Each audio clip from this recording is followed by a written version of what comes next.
You're not alone, together we're strong. Alrighty. Hello, Dr. Lemmo. It's good to see you again. Yes, likewise.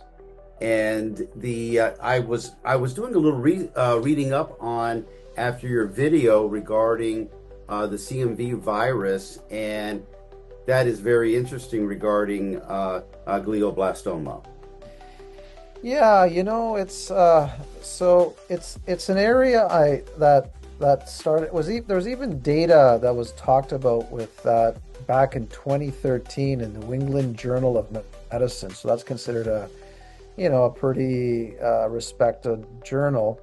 And so here we are in 2026, and there's been some kind of further discussions on it. So in my opinion, the traction in that area has been really, really slow. And there's been further from earlier research from beginning around 2006. So basically, it's how the story goes is this virus. It's I guess a herpes type virus, cytomegalovirus, CMV. It's been linked to, actually, they've even found it in breast cancer, I think. Really? Yeah, there's been some papers, they found some particles. But in glioblastoma, they've noticed that, God, a high percentage of them have. I was reading that. Yeah. And I guess part of the debates that are going on, it's well, it's such a ubiquitous virus, so many people have it. It's the classic story, what came first, the chicken or the egg? Right.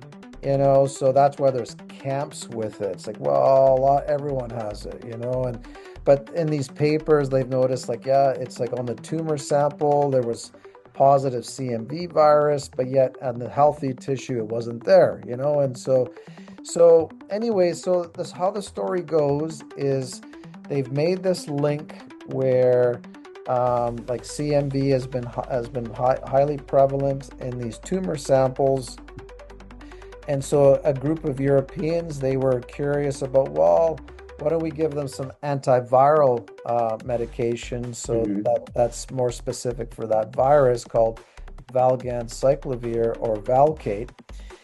And then they noticed that in patients that were on it for, say, longer term, so that's the ones that really were impacted, say for at least 6 months, there was a significant survival advantage in that group, Great. And that's what prompted, back in 2013, this paper published in New England Journal of Medicine. So then move forward to now 2026. It's kind of, they started looking back at some of this data again, that was published before, because again, the traction has been kind of slow in this area. And so that was the video that I did. And what was unique about this one is they actually were looking at, again, back in this older sample, so where people, let's say, when they were going through, I guess, treatment, radiation and some steroid treatment that we know could be a bit immune suppressive, that it looks like the virus started to get activated again.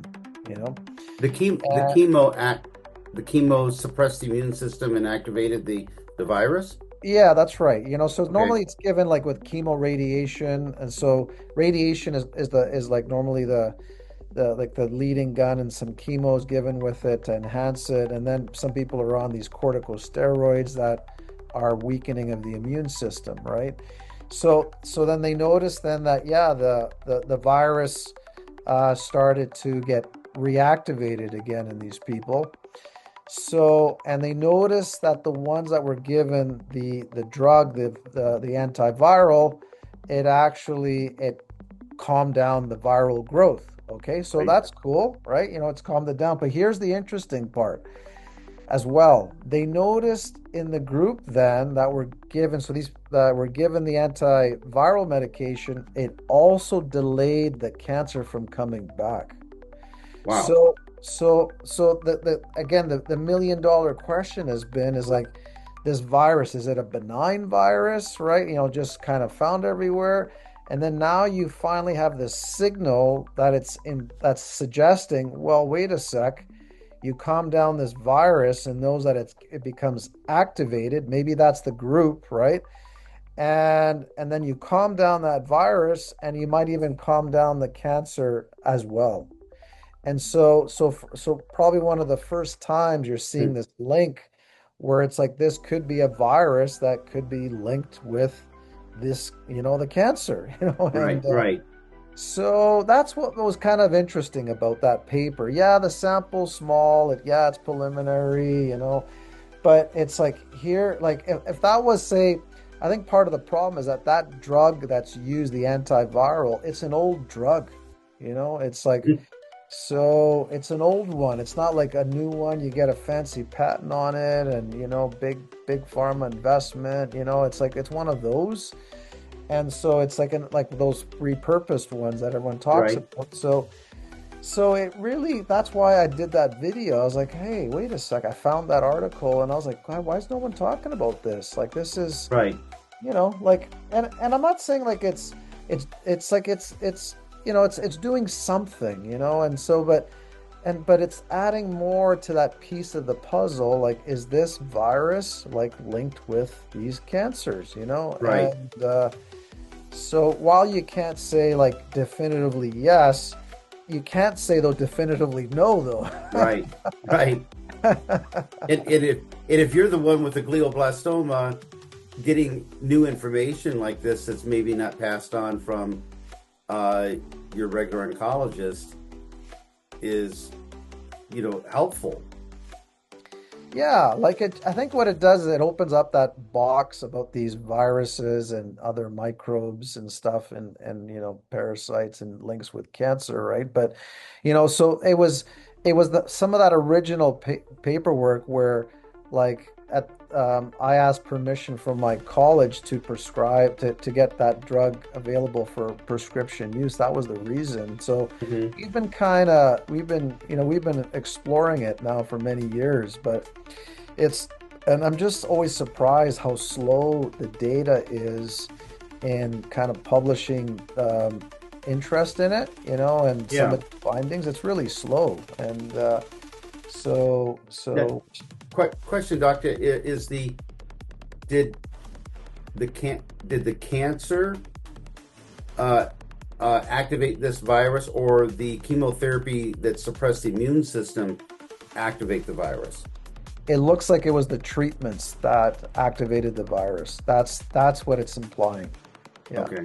So again, these are called, like, they're looking back at older data, right? So it's not like, fresh, we're given this and we're moving forward, but it's the implication is that, yeah, it's the treatments, like they were linking the steroids, the radiation, chemoradiation with it. So that's what they were linking. And so maybe like what this paper implies is that, because all these people that maybe have the virus, or maybe it's the ones that when it becomes activated, like when people Hmm. get cold sores and other things, like, Right. when it gets activated, maybe that's the group that really holds more of the magic. I don't know, right? But it's it's interesting, and then the older papers, the ones that had the greater value, that were on this antiviral treatment for a good 6 months. And so Okay. maybe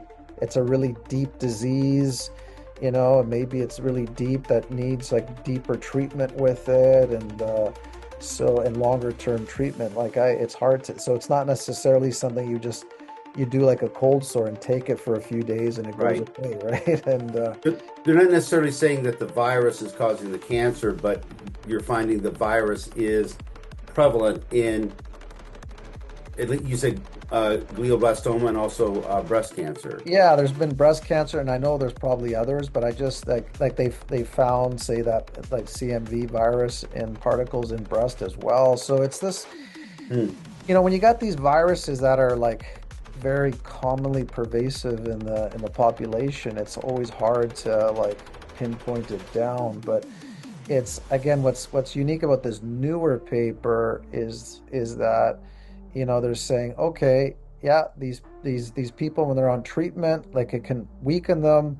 the virus grows, you give them the drug, it calms down the virus, but then they notice, hey, look, it looks like we've delayed the cancer from coming back too, you know? So Right.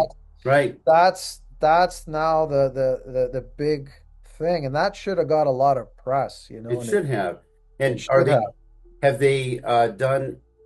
they done any treatment with just the drug and the glioblastoma where they didn't have the virus? You know, like so, like right now, to my knowledge, they were just more trying to look at that group. So I don't know in the earlier papers if they just gave them like to a group that they didn't check everybody Hmm. for. Like I'm assuming what they probably did is they probably checked these samples and the groups with, if they had surgeries and stuff. But yeah, it's an interesting question, right? And like it is obviously a bit of the wild, wild west. And then in terms of from a research perspective, I think they've been doing more thorough trials with it, but it's been slow. And I think they're saying they're expecting data to be released at the end of this year. Who knows, right? Like how that goes, but it's not happening fast, right? Right. Like when you deal unfortunately with these kinds of cancers, when you're looking at their general survival could be like, 1 to 2 years, Yeah. unfortunately, it's like versus other cancers where on paper they could live a lot longer. The data accumulation in the people that are in longer living cancers, it's slow. But this one where it's like on paper they don't live long on average, they should be getting these data Yeah, figures a get lot, on it, right? yeah, quicker, Get on it. but and you're not really, that's it's sad. Like I think every center around the world should have been looking at this, right? Just Right. to better look at it. But I think it also ties in a little bit of some of the politics in medicine with these older drugs. Yeah, it's once I had to call the police. I was talking with a dispatcher, and I said, the definition of an emergency?" She goes, "No," and I go, "See, I knew you didn't know that." I go, "The emergency is if the thief was at your house, then it's an emergency. So if the emergency is you're the one, then you really want to get after it." The In reading information about this, I thought it was interesting where the chemotherapy is, you know, hurting the immune system, and then these viruses are coming up. Have there been other studies? I mean, I'm kind of catching you off guard here a little bit, but have there been other studies where chemotherapy is activating other viruses? Like, we like obviously we know that like when I mentioned about the cold sores or the herpes Hmm. viruses, so we know there are some protocols where they give antiviral medication. So you see them more in blood cancers and hematological cancers, like say multiple myeloma and certain others when they're on treatment. That yeah, they're given those as a preventative. Yes, they Okay. are. But I think to your question too, it's like when you look at cancers as a whole, right? And like, so these are solid mass tumors like the glioblastoma, like say with breast and lung and, colorectal. Are they given antiviral medications just because? No, they're not, right? Those Right. are not, they're treat them like as things pop up. And so, but obviously we know like obviously the links with microbial viral agents and cancers is not new, right? Like, Right.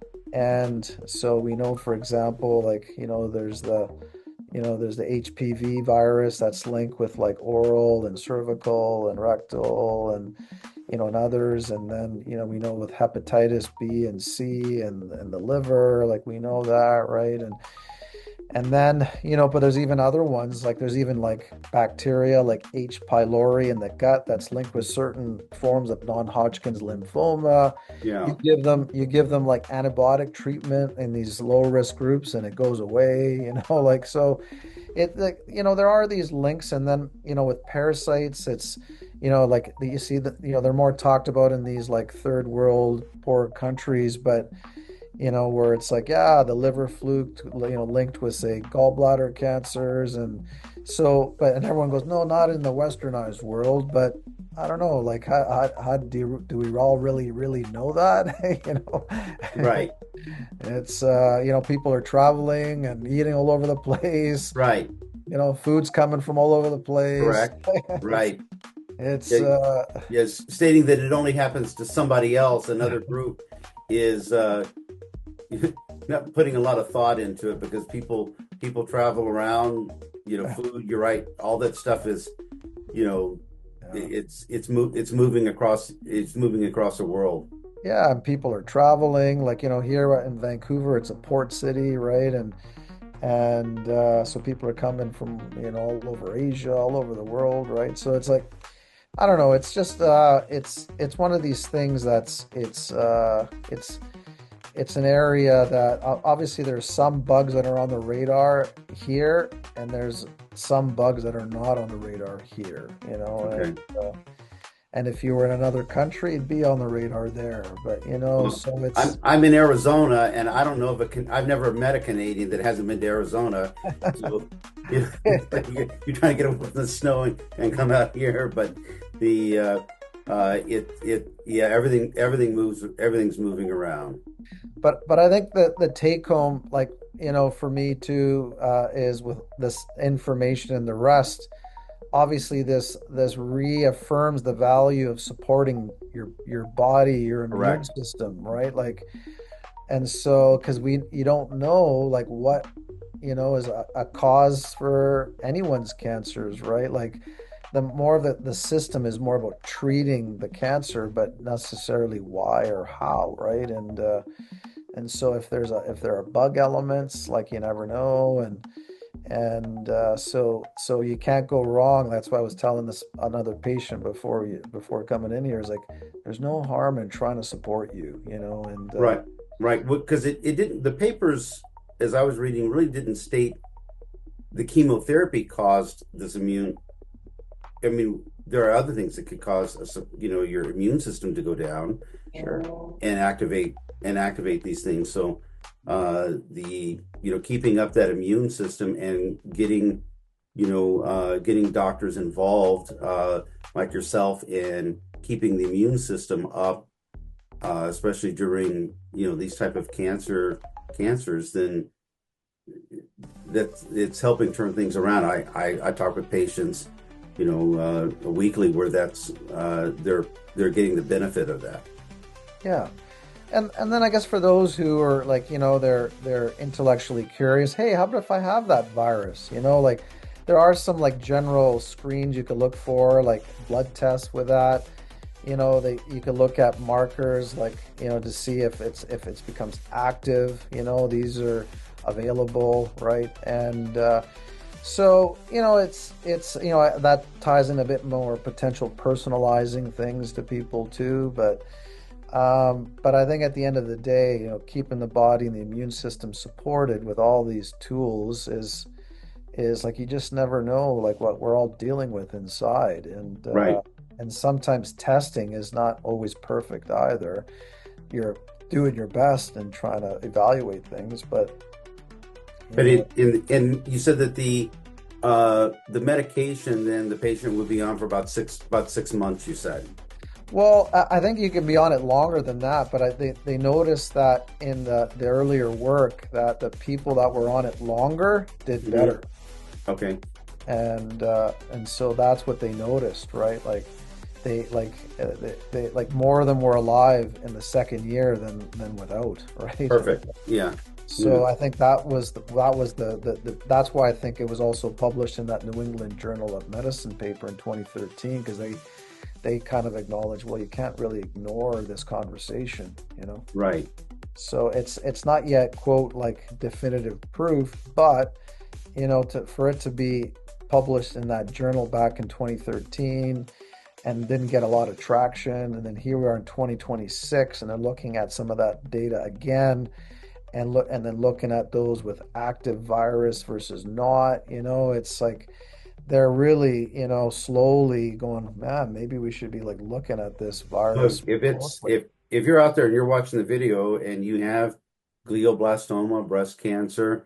These are things to be having conversations with your NMD with, and your team, so that you can make sure that all these available options are looked at for you to help you get your life and your health back. Yeah.